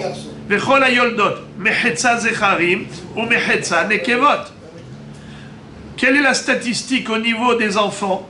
Eh bien 50-50. 50% de chances que ce soit un garçon, 50% de chances que ce soit une fille. La statistique c'est quoi? La moitié du monde garçon, la moitié du monde fille. Alors, smor mi'uta de ma pilote les mehetsa nekevot, ve'avoule zecharim mi'uta. Si maintenant tu prends, regardez, 50-50. 50 garçons, 50 filles. D'accord? Ça, c'est dans la mesure où elle a accouché. Mais il y a aussi une éventualité qu'elle n'a rien eu. Alors, une éventualité, mi-août, qu'elle a fait fausse couche. Et même si elle a enfanté, peut-être garçon, peut-être fille. Alors maintenant, quelle est la probabilité? c'est qu'elle doit attendre pour faire Iboum, oui ou non? Est-ce qu'on a plus de chances qu'il y ait un garçon dans le monde, que sa belle-mère a donné naissance à un garçon, ou bien il y a plus de chances qu'elle n'a pas donné naissance à un garçon? Si pour ce machin, c'est moins de chances qu'elle ait un garçon. Et tout dommage. Et maintenant, Mais on ne s'est pas arrêté là. Vous avez oublié le calcul mathématique de la Gemara. Encore une fois, on a ici un mirout de quoi? Comment tu as formé le mirout de Rabotai? Concentrez-vous 2 secondes. C'est que on va faire du 60-40. Comment on va créer le 60-40? Garçon et fille, c'est du 50-50. N'est-ce pas? Garçon, fille, 50-50. Maintenant, si je prends le mirout, qui est fausse couche, le mirout fausse couche, il se met du côté des filles ou bien il se met du côté des garçons? Bravo, bravo. Quand j'ai mis sur la balance garçon et fille, ça me donne du 50-50, c'est un safek. Pourquoi? 50% garçon, 50% de filles, c'est un safek. Mais maintenant, si je dis qu'il n'y a rien, il n'y a ni garçon ni fille. Il n'y a ni garçon ni fille, ça veut dire fausse couche, il n'y a rien du tout. Ça se met du côté de la balance des filles. Ça veut dire que ça enlève la chance d'avoir un garçon. Parce que s'il y a eu fausse couche, il n'y a eu ni garçon ni fille. Donc il n'y a pas de garçon. Et même si il y a eu enfantement, peut-être garçon, peut-être fille. Si c'est une fille, il n'y a pas de hiboum. Alors au niveau de la mitzvah de hiboum, on a 60% de cas, 60% de chances qu'il n'y ait pas de hiboum. On n'a que 40% de chances qu'il y ait hiboum. Pourquoi? Parce que si toutes les femmes accouchaient, ça veut dire si 100% des femmes, elles enfantaient normalement. La fausse couche n'existe pas. D'accord? Les fausses couches n'existent pas. On dit, toutes les femmes qui tombent enceintes, elles accouchent. C'est sûr. Imaginons que c'était comme ça. Alors, dans quelle statistique on est? Dans quel pourcentage? 50-50? 50 garçons, 50 filles. Mais étant donné qu'il est possible que Michlal, elle n'a pas eu d'enfant, alors elle n'a pas eu du tout d'enfant.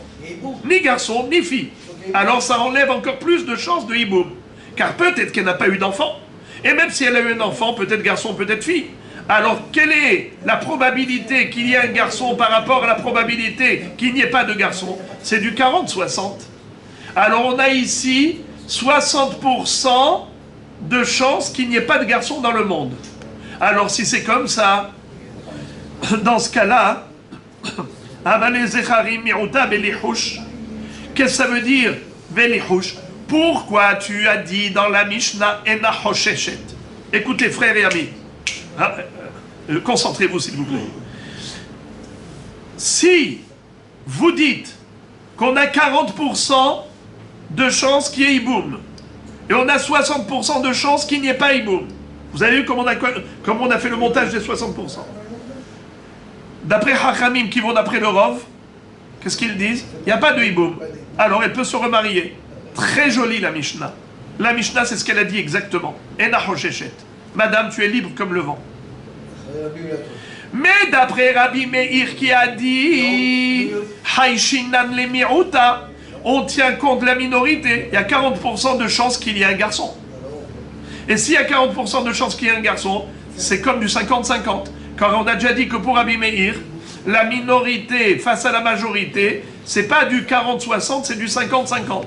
Car la minorité, il faut la prendre en considération. La majorité n'est pas écrasante, d'après Rabbi Meir. Alors, si c'est comme ça, si le 60-40, d'après Rabbi Meir, tu le considères comme 50-50, alors on n'est pas sorti de l'auberge. Cette femme, pourquoi tu lui as dit qu'elle peut aller se remarier? Il fallait lui dire, madame, Hosheshet, Tashosh, peut-être que ta belle-mère a donné naissance à un beau-frère, et donc tu dois faire hiboum. Si tu dois faire hiboum, tu ne peux pas être marié avec un étranger. Donc forcément, la Mishnah elle va d'après qui? D'après Chachamim. La Gemara dit, ce n'est pas sûr. On peut très bien dire que la... Alors d'abord, avant de continuer, vous avez compris la question? La question, c'est l'incohérence de la Mishnah.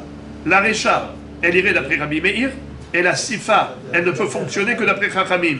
Ce n'est pas logique que la moitié de la Mishnah aille d'après un auteur et l'autre moitié d'après un autre auteur. Quand on lit la Mishnah, on lit une Mishnah qui est symétrique homogène. Homogène. Donc c'est le même auteur qui parle. Toi maintenant, d'après ce que tu m'as donné comme explication de la Récha, c'est que Rabbi Meir. D'après Rabbi Meir, la Sefa, elle est incompréhensible. Donc la Sefa ne peut fonctionner que d'après Chachamim, incohérent. C'est hétérogène. La Mishnah, le début de la Mishnah, Rabbi Meir, la fin de la Mishnah, Chachamim. Mazé. La réponse, c'est très beau. C'est très très beau, mais il faut se concentrer. Dilma, peut-être, Kevan d'Ihzeka Lashuk Lohaïch. Même Rabbi Meir,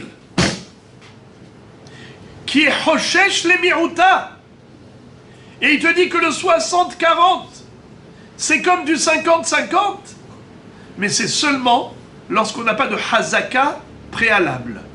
Mais si on a une Hazaka préalable, en amont, eh bien la Hazaka l'emporte, et on va d'après la Hazaka. C'est-à-dire, qu'est-ce que c'est que Hazaka? Bravo! Excellent.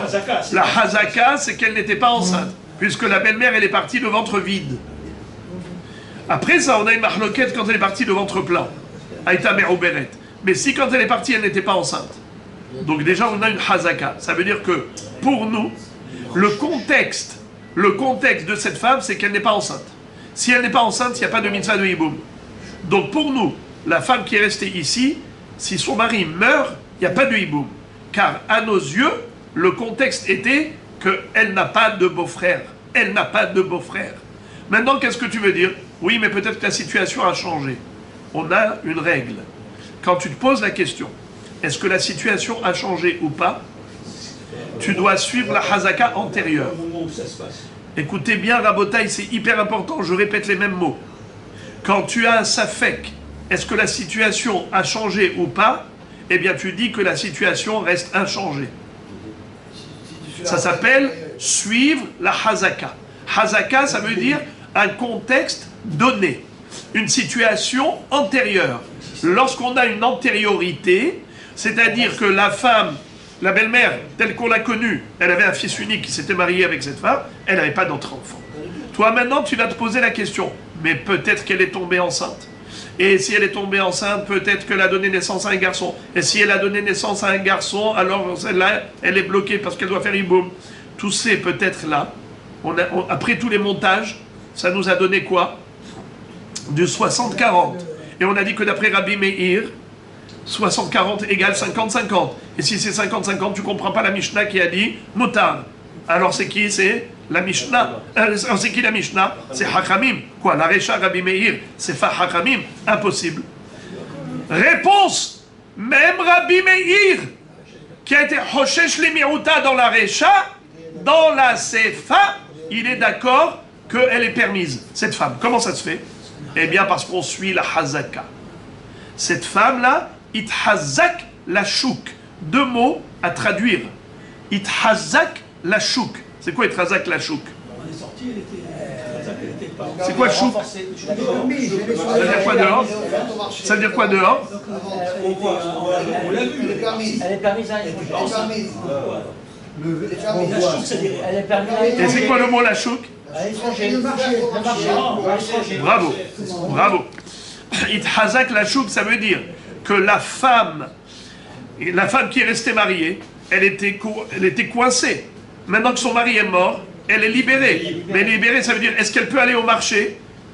Aller au marché et dire, ça y est, je suis libre. Madame, messieurs, je suis libre. Celui qui veut se marier avec moi, je suis libre. Elle va au chouk. Mais en fait, c'est une façon de parler. Bien sûr qu'elle va aller voir là-bas l'agence matrimoniale. Elle va aller voir la chatranite. Alors la Gemara dit, Dilma, Kevandit Hazak la chouk lo haïch. La Gemara dit que peut-être la différence entre la Récha et la Sefa, c'est que dans la Sefa, c'est vrai que on a une minorité que Rabbi Meir aurait dû prendre en considération, et donc il n'aurait pas dû autoriser cette femme à aller se remarier avec un étranger. Mais ce qui fait la différence, c'est que là on a une Hazaka la chouk. C'est quoi Hazaka la chouk? Chouk, c'est une façon de parler. Quand on veut dire qu'une femme est libre de se marier avec l'homme de son choix, ça veut dire comme si elle pouvait aller au marché et dire voilà, je suis libre pour me marier avec l'homme de mon choix. Et bien que de ce fait, cette femme, on dit, elle avait une hazaka, la chouk. Tant que elle a un beau-frère, alors ça, la yébama a soura la chouk. Une yébama n'a pas le droit d'aller au chouk, d'aller au marché pour dire je veux me marier avec l'homme de mon choix. Elle est assujettie au hiboum avec son beau-frère. Mais là, étant donné que son mari était fils unique et que sa belle-mère n'était pas enceinte quand elle est partie en voyage, ça s'appelle hazaka la chouk. Elle a une hazaka, elle bénéficie, cette femme, cette veuve, elle bénéficie d'une hazaka la chouk. Que quand sa belle-mère était partie en voyage, à ce moment-là, elle avait une hazaka de ne pas avoir un beau-frère, et si elle a une hazaka qu'elle n'a pas de beau-frère, donc elle a une hazaka d'autorisation pour se marier avec un homme du chouk. C'est la raison pour laquelle même Rabbi Meir, l'ohaïch, même Rabbi Meir dans ce cas-là, il ne tient pas compte de la minorité. Très bien. Recha, dihzak leiboum teyabem. Alors la Gemara pose la question, elle dit, excuse me. Alors permets-moi de te retourner la question. Pourquoi dans la Recha, Rabbi Meir, il a bloqué cette femme? Il a mis entre le marteau et l'enclume. Il lui a dit, tu ne peux ni te remarier avec un étranger, ni faire hiboum avec ton beau-frère. Tu ne peux pas faire hiboum avec ton beau-frère parce que peut-être que ton mari a eu un enfant avec ta rivale. Tu ne peux pas aller te remarier avec un étranger parce que peut-être la rivale n'a pas eu d'enfant. Alors, entre le marteau et l'enclume, ça fait que, elle est clouée, elle est bloquée. Question, mais si tu me dis que Rabbi Meir est d'accord de s'appuyer sur la hazaka antérieure, quelle était la hazaka antérieure? Quand la rivale est partie avec son mari, elle avait le ventre vide. Pourquoi ne dirais-tu pas que, puisqu'elle avait le ventre vide, elle a encore le ventre vide? Et si elle a une hazaka du ventre vide, donc elle n'a pas eu d'enfant, donc elle doit faire hiboum. Et si elle doit faire hiboum, elle devrait se marier avec son beau-frère. Elle devrait faire hiboum avec son beau-frère. Question. Vous avez compris la question? Après que tu aies dit que toute la Mishnah, elle va selon Rabbi Meir, aussi bien la Sefa comme la Recha. Seulement, pourquoi dans la Sefa, Rabbi Meir était tolérant et dans la Recha, il était strict? C'est que dans la Sefa, il y a une Hazaka. La Hazaka, la Chouk. La Gemara dit Hazaka, la Chouk. Eh bien, même dans la Recha, tu peux dire Hazaka, le Hiboum. C'est quoi Hazaka, le Hiboum?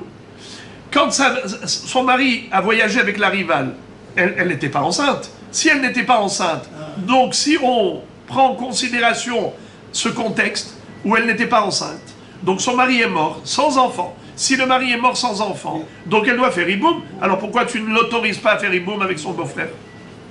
Écoutez, la réponse, elle est très belle, mais la Gemara va la réfuter malgré la beauté de la réponse. Amar Abnachman. Amar Abba Baraboua. Recha de Isur Karet Hasheshu, Sefa de Isur Lam Lo Hasheshu.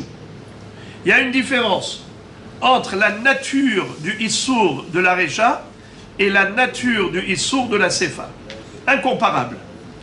Dans la Recha, tu voudrais lui permettre à se remarier avec qui? Avec le beau-frère. Tu t'imagines un petit peu quel risque tu prends? Tu prends le risque de lui faire un Isur Karet. C'est quoi Karet?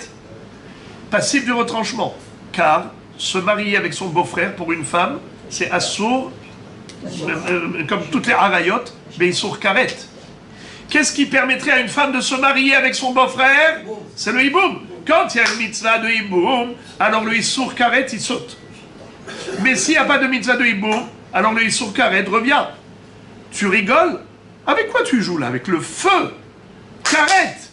Parce que si tu lui dis, va faire hiboum avec ton beau-frère, parce que ta rivale, quand elle est partie, elle avait le ventre vide, alors certainement elle a encore le ventre vide, elle n'a pas eu d'enfant. Et donc si ton mari est mort sans enfant, tu dois faire hiboum. Mais quel risque tu prends là? Tu prends le risque de l'envoyer chez son beau-frère? Mais si, imagine-toi que la rivale ait eu un enfant. Donc si la rivale elle a eu un enfant, donc il n'y a pas de mitzvah de hiboum. S'il n'y a pas de mitzvah de hiboum, donc il y a Isur Eshet Ar. Isur Eshet Ar, c'est quoi? C'est Karet, Ribono Shel Olam. Quel risque tu prends? Alors que dans la Sefa, le Yibama la Chouk, c'est quoi une Yibama? Le Isur de Yibama si elle va avec un étranger? Maximum, c'est un Issour lave. C'est quoi lave? C'est un Issour classique. Alors, pour un Issour classique, je prends le risque.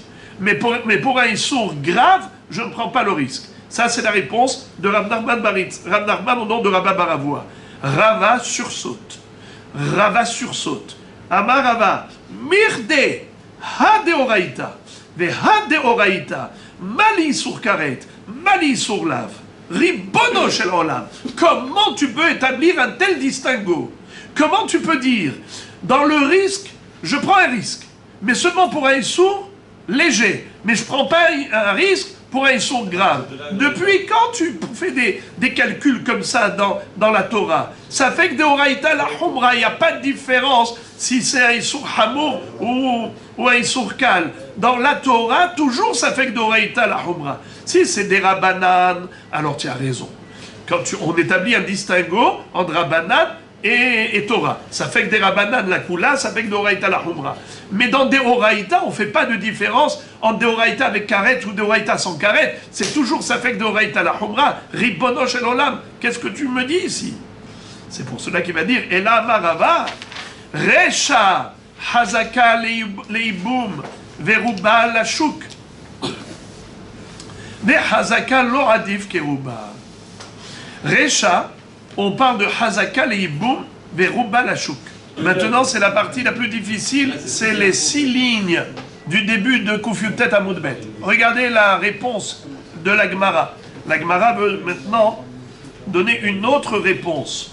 Pourquoi est-ce que Behemet, Rabbi Meir, si tu lui attribues la Recha et la Sefa, et tu dis qu'il n'y a pas de contradiction, pourquoi dans la Recha, Rabbi Meir a été strict? Parce que Haïsh le Mi'uta. Alors il a bloqué la femme, il lui a dit Lotinase, velotitiabem. Pourquoi elle ne va pas être mitiabemet? Parce que il faut prendre en considération le risque qu'il y a eu un enfant qui est né. Alors comment tu veux qu'elle fasse hibou? Oui, mais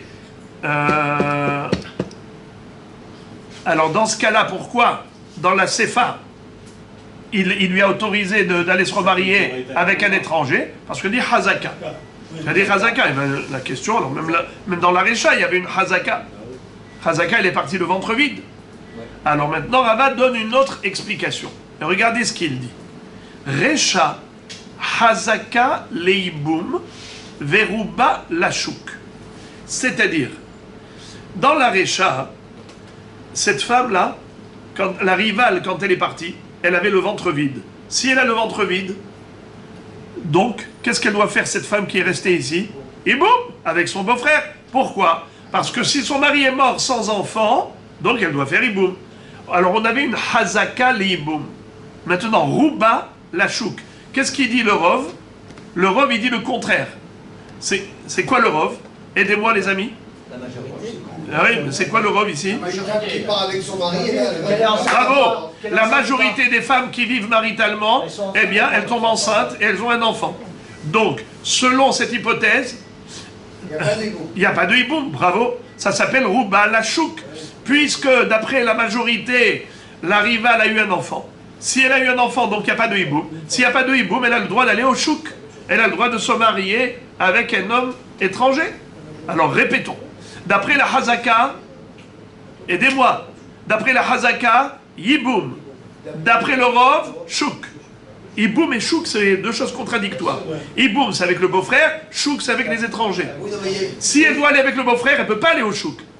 Si tu dis qu'elle peut aller au Chouk, c'est qu'elle ne peut pas aller avec son beau-frère. Alors à Botaï, si on met sur la balance...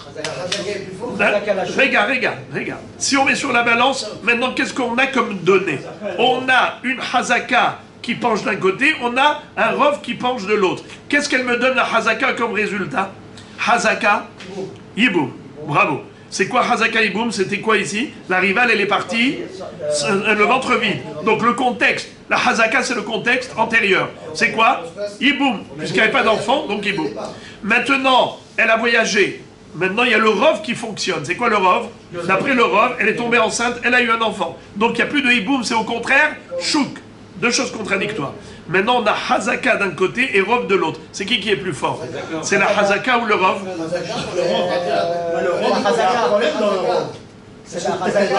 La Gemara te dit Ve Hazaka lo adif keruba. La Hazaka n'a pas la même force que le Rov. Alors, rappelez-vous, dans la Gemara Masechet Kiddushin Daf P, la Gemara le dit dans des termes encore plus clairs que ce qu'elle dit ici. La Gemara dit là-bas comme ça. Hazaka veruba, ruba adif. Répétez. Hazaka veruba, ruba adif. Alors maintenant, si on va d'après ces deux données, Hazaka yibum, ruba lashuk, mais Hazaka lo adif keruba. La Hazaka n'est pas aussi forte que le Rov. Donc puisque le Rov c'est la chouk, donc normalement, on aurait dû lui dire, Madame, tinase. Et pourtant, qu'est-ce qu'on a dit? Lotinase velotitiabem. Pourquoi? Ve'aite mi'uta de ma pilote. Smoch la hazaka ve'avale palga ou palga. C'est-à-dire, c'est vrai que le Rov est plus fort que la hazaka. Qu'est-ce qu'elle dit la hazaka, Rabotai? La hazaka, qu'est-ce qu'elle dit? Iboum. Qu'est-ce qu'elle dit la hazaka? Iboum. Qu'est-ce que dit le Rov? Rov, chouk. Ça veut dire tinase. Pourquoi alors on a dit lotinase? Il dit, tu veux savoir pourquoi? Parce qu'il y a eu quelqu'un qui est venu renforcer la hazaka. C'est l'élément ma pilote. Mi'uta ma pilote. C'est quoi ma pilote? Fausse couche. Si elle a une fausse couche, la fausse couche, qu'est-ce qu'elle dit? D'accord, la majorité des femmes, elles tombent enceintes et elles accouchent. Mais il y a une minorité qui n'accouche pas, qui fait fausse couche. Alors cette minorité, elle enlève la chance qu'il y ait une progéniture. Si ça enlève la chance qu'il y ait une progéniture, donc le hiboum, il revient. Alors on a combien maintenant de données pour le hiboum? On a combien de facteurs hiboum? Deux. Hazaka et mi'uta. Hazaka, qu'elle n'était pas enceinte, donc hiboum. Il y a mi'ut, ma pilote, même si elle est tombée enceinte, ma pilote, donc hiboum. Alors ça nous fait Hazaka plus mi'uta. Et qu'est-ce qu'on a de l'autre côté de la balance? Rov. Alors on a un Rov. Le Rov, certes, il est plus fort que la Hazaka. Mais le Rov, il n'est pas plus fort que la Hazaka et le mi'ut. C'est pareil. Palga, palga. Ça s'équilibre. Donc ça fait du 50-50. 50-50, comment ça s'appelle? Ça fait. Dans un ça fait, qu'est-ce que tu peux faire? Dans le doute, on s'abstient. Lotinase, velotitiabem. Voilà pourquoi je ne peux pas lui permettre d'aller ni bachouk, ni faire hiboum. Lotitiabem, velotinase. Ça, c'est la récha. Maintenant, pourquoi la sefa? On a dit, elle peut aller au chouk. Il dit comme ça. Sefa, hazaka, la chouk. Quand la belle-mère est partie, elle avait le ventre vide. Donc, son mari, qu'est-ce qu'il était? Fils unique. Est-ce qu'elle a un beau-frère? Il n'y en a pas. Est-ce qu'elle doit faire hiboum? Non. Alors, elle est censée être libre. Donc, la hazaka, qu'est-ce qu'elle lui donne le droit? D'aller au chouk. Hazaka, la chouk. Veruba, la chouk. C'est quoi Rov, la chouk? Pourquoi le Ruba, la chouk? Rashi dit, regardez Rashi. Ruba, la chouk. De inaminit amra hamota shema nekeva haïta onefel. Des rov ubarim nevalim ou nekevot. Kede amrinan le'il. Vous savez pourquoi ça s'appelle rov la chouk? Parce que ici, par rapport à la belle-mère, c'est pas comme la rivale. La rivale, si elle a un enfant, que ce soit une fille ou un garçon, ça s'appelle une progéniture, il n'y a pas de hiboum. Mais là, ici, par rapport à la belle-mère, il faut que ce soit un garçon pour avoir un beau-frère. Si elle a une belle-sœur, il n'y a pas de hiboum non plus. Alors maintenant, on a deux éléments. Peut-être qu'elle a accouché, peut-être qu'elle a fait fausse couche. Et même si elle a accouché d'un enfant viable, peut-être c'est une fille, c'est pas un garçon. Si c'est une fille, donc elle n'a pas de beau-frère, donc il n'y a pas hiboum. Ça s'appelle Ruba la chouk. Répétons. Hazaka la chouk, Ruba la chouk. Ve'ava les echarim, mi'uta de mi'uta. Et là, dans ce cas-là, la chance qu'il y ait un garçon qui est un beau-frère dans le monde, le fils de sa belle-mère, eh bien, c'est mi'uta des mi'uta. C'est une minorité de chances qu'il y ait un beau-frère dans le monde. Et puisque c'est mi'uta des mi'uta, même Rabbi Meir, qui est haïch les mi'uta, c'est un seul mi'uta, mais pas mi'uta des mi'uta. Et donc, dans ce cas-là, regarde, et donc dans ce cas-là, allez, aidez-moi. Et donc, dans ce cas-là, il n'y a pas de hiboum. Puisqu'il n'y a pas de beau-frère, il n'y a pas de hiboum. Donc, elle est libre pour aller au chouk. C'est pour ça que la Mishnah a dit Ena Hosheshet. Parce que peut-être qu'elle a fait une fausse couche. Déjà, Mirouta, peut-être qu'elle n'est pas tombée enceinte. Mirouta, peut-être qu'elle n'est pas tombée enceinte. Et même si elle est tombée enceinte, peut-être qu'elle a fait une fausse couche. Et même si elle n'a pas fait une fausse couche, peut-être qu'elle a eu une fille et pas un garçon. Lotinaseb et lotitiabem. La Gemara dit ou l'olam, je comprends pas. Pourquoi tu lui dis dans la Récha, si la rivale est partie et qu'elle n'était pas enceinte, alors ni Iboum, ni le chouk. Lama, tu la laisses comme ça bloquée, mais elle n'a qu'à faire.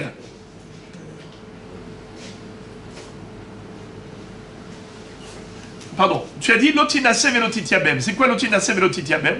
Ni elle se marie avec un étranger, ni elle fait Iboum. Jusqu'à quand? Jusqu'à quand? Ou l'olam? Toute la vie? Amar ze'ire, le'atzma shlosha chodashim, le'haverta tisha. Elle, par rapport à son remariage, c'est-à-dire si elle a envie de se remarier, alors il faut qu'elle attende 3 mois. Rachidi, bishvil atzma tamtin shlosha chodashim.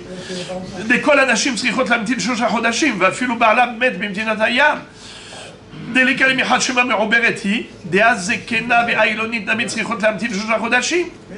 כולם צריכות להמתין. C'est-à-dire que, même si elle devait faire Iboum, imaginons par exemple, on lui a dit, tu sais, ta belle-sœur, non, elle n'a jamais eu d'enfant. Elle n'est pas enceinte. Eh bien, malgré tout, il faut qu'elle attende 3 mois avant de faire Iboum. Parce que... Ou bien si on lui dit, tu sais, ta belle-sœur, elle a enfanté. Toi, tu peux aller te remarier. Puisque ta rivale, pardon, pas ta belle-sœur, ta rivale a eu un enfant, donc il n'y a pas d'hiboum, t'es libre. D'accord, elle est libre. Mais est-ce qu'elle peut se remarier tout de suite? Non, il faut qu'elle attende 3 mois pour qu'on sache. Elle est enceinte et ainsi de suite. Alors, maintenant, les haverta tisha, c'est quoi haverta tisha? Rachidi, les haverta tisha, bishvil haverta. Shema me'uberet hi tzarata, צריכה להמתין 9 חודשים, שאפילו חלצה לא תנסה בתוך 9, שמא חברתה מעוברת היא, והבלד של קיימה, ואין חליצה פותרת הזו, אלא בלד פותר, והבלד אינו פותר, עד שיצא לאוויר העולם. C'est-à-dire, imaginons cette femme-là, elle a fait une khalitza pendant les 9 mois où sa rivale était enceinte. Eh bien, il faut le savoir que la khalitza qu'elle a faite pendant que sa rivale était enceinte, elle vaut 0. Car quand il y a un enfant qui va naître, c'est l'enfant qui est poter. L'enfant qui va naître, c'est lui qui va la libérer. Il faut qu'elle attende 9 mois. Qu'il soit viable. Qu'il naisse, qu'il soit viable, et à ce moment-là, c'est ça qui va la libérer. La khalitza qu'elle a faite avant, elle vaut 0. Alors, juste 2 secondes. Je répète. Imaginons, on lui dit, elle n'est pas enceinte. D'accord? Elle n'est pas enceinte. Depuis longtemps, elle n'est pas enceinte. Elle, malgré tout, elle doit attendre 3 mois. Ça, c'est les atzma, si elle veut faire Iboum. Et si on lui dit, elle est enceinte, elle ne peut pas aller se marier avec un étranger à cause de sa rivale. Parce que sa rivale est enceinte, il faut qu'elle attende qu'elle accouche. Parce que quand elle va accoucher, c'est là qu'elle va être libérée. Car qui est-ce qui libère du Iboum? C'est le bébé qui va naître. Et quand est-ce que le bébé va naître? À la naissance. Et elle ne peut pas se libérer avant la naissance du bébé de la rivale. Pourquoi? Parce que la khalitza qu'elle va faire en attendant, c'est 0. Quand il y a un Vlad, c'est le Vlad qui est poter, et pas le Robar. Alors c'est pour cela que maintenant, Ze'ire nous dit, Le'atzma, Shlosha Chodashim, Le'haverta Tisha, Ve'cholet, Tset Mima Nafshach, Rabotai, et après les 9 mois, oh, Tzadikim, après 9 mois, qu'est-ce qu'elle fait? Après 9 mois, qu'est-ce qu'elle fait? Khalitza! Choletzet mima nafsha. Elle fait khalitza. Alors à ce moment-là, elle dit, si ma rivale était enceinte, elle a déjà accouché. Si ma rivale n'était pas enceinte, alors maintenant je fais khalitza. Donc je suis libre. Soit je suis libéré par le bébé de ma rivale, si ma rivale était enceinte, soit si ma rivale n'était pas enceinte, alors je dois faire iboum. Alors voilà, je fais khalitza maintenant. Rabbi Hanina Amar, Le'atzma Shelosha, la Haverta Le'olam. Qu'est-ce que ça veut dire? Par rapport à elle-même, si elle était sûre, elle a eu la preuve qu'elle n'est pas enceinte, donc elle attend 3 mois, tout va bien. Mais sinon, elle ne sait pas qu'est-ce qui se passe avec l'autre, enceinte ou pas enceinte avec sa rivale, eh bien, elle reste bloquée éternellement. Lama, Vetachlot Mimanafshar, elle n'a qu'à faire Halitza. Réponse, pourquoi on ne fait pas Halitza? Abaye Baravin et Rabbi Hanina Baravin Abre Tarvaïou, les deux vont dire la raison pour laquelle la Halitza ne la libère pas. C'est bizarre qu'on n'ait pas donné cette possibilité. Gzera, à cause d'une Gzera de Hachamim, Shema Yehevalad Ben Kayama, Venimtseta Atamatzricha Karoz la Keuna. Parce qu'il est fort possible qu'il s'avère finalement qu'elle a fait une Halitza nulle et non avenue. C'est-à-dire, elle a fait une Halitza. Après, il s'avère que sa rivale avait un bébé. Si la rivale avait un bébé, donc le Hiboum n'avait pas lieu d'être. Si le Hiboum n'avait pas lieu d'être, donc la Halitza est vaine, elle est caduque. Si la Halitza est vaine et caduque, hein? Parce que s'il y a un bébé, il n'y a pas de Hiboum. Non, mais il n'y a pas de il n'y a pas de Halitza. Donc il n'y a pas de Halitza. Besoin ni de Hiboum ni de Halitza. Alors Rabotai, vous savez que une femme qui devait faire Hiboum, et au lieu de faire Hiboum, son Yabam a fait avec elle Halitza. Est-ce qu'elle peut se marier avec un Kohen? Oui.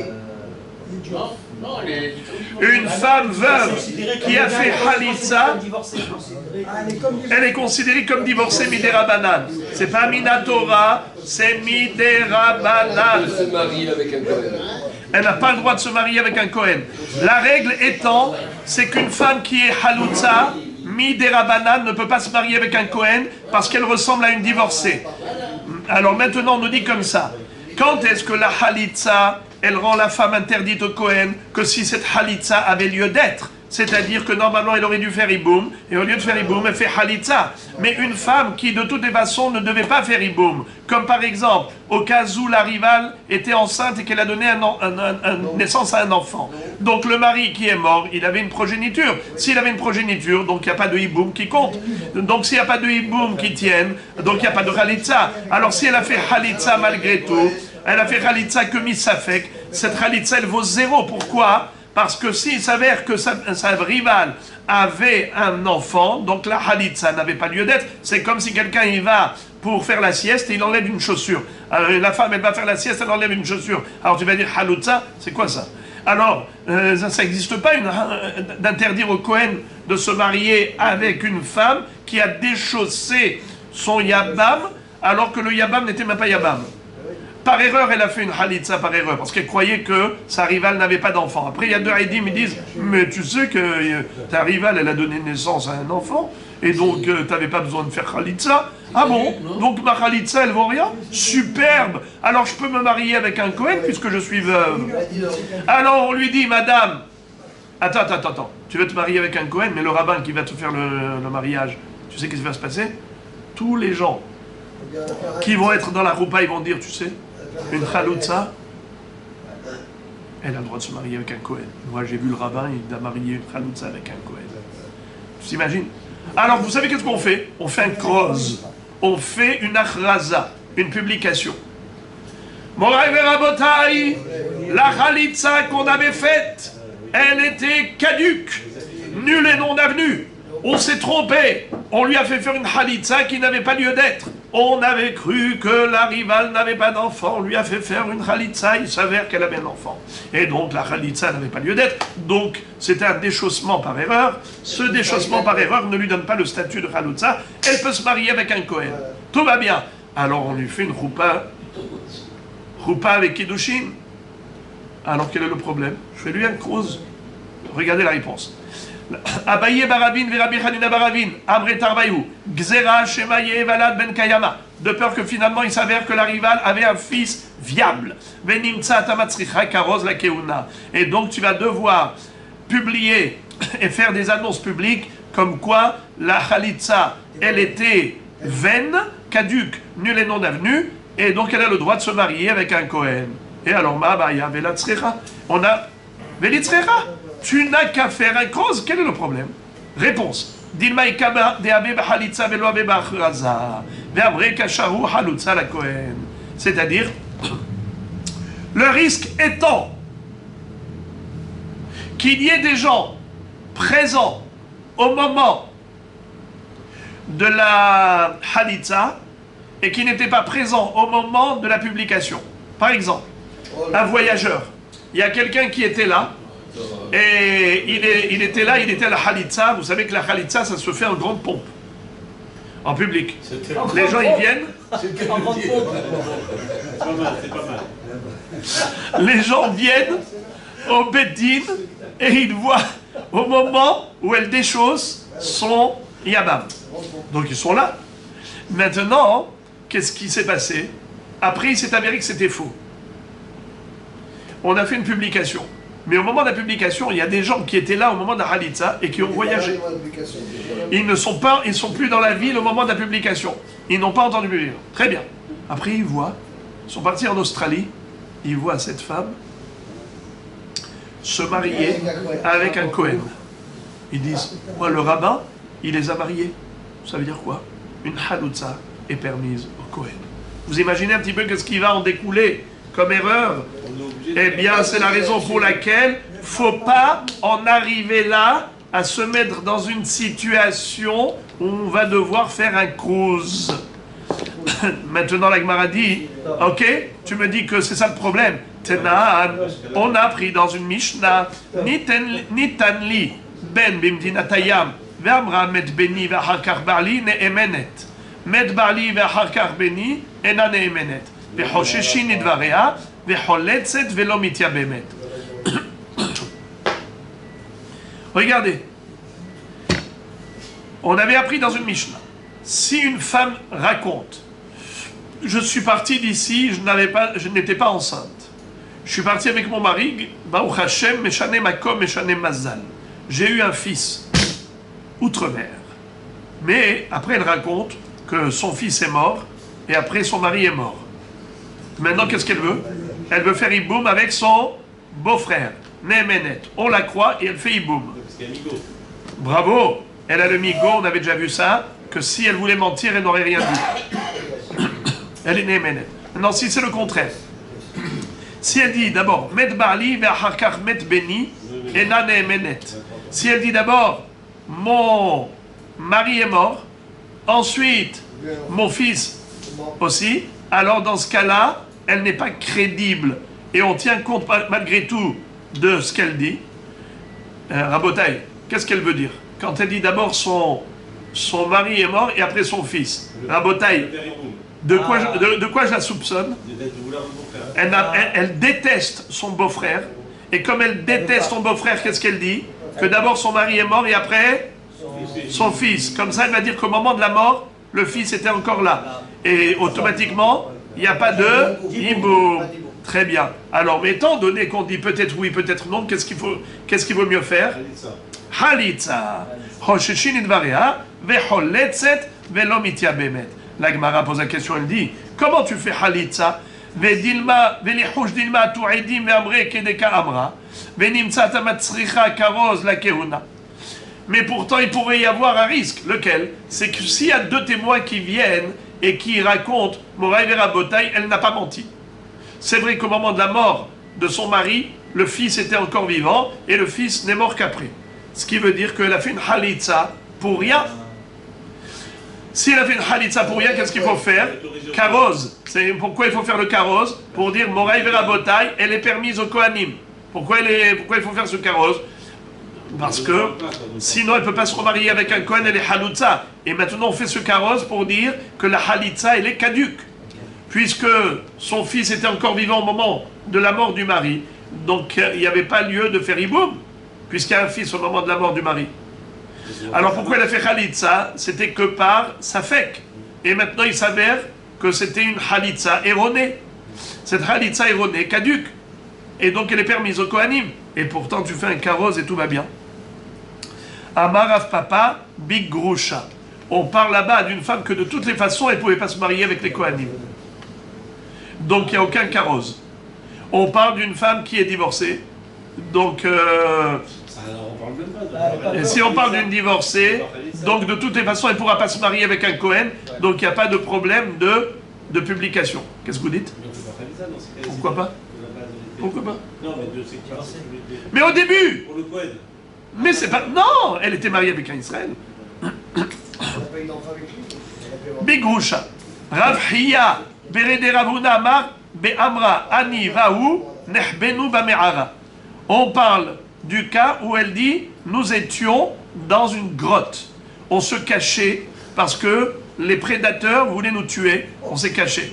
Alors lorsque cette femme raconte qu'il n'y avait pas de témoin, donc il n'y a aucun témoin qui peut venir pour démentir et dire Moraï Vera Boïsaï, elle avait raison, la Halitza est caduque, faites un carrosse. Il n'y a pas de carrosse, parce que personne ne peut venir démentir puisqu'elle te raconte que quand ils sont morts là-bas, le mari d'abord et ensuite le fils et tout ça, ils étaient Bame'ara. D'où tu vas trouver ces Eidim?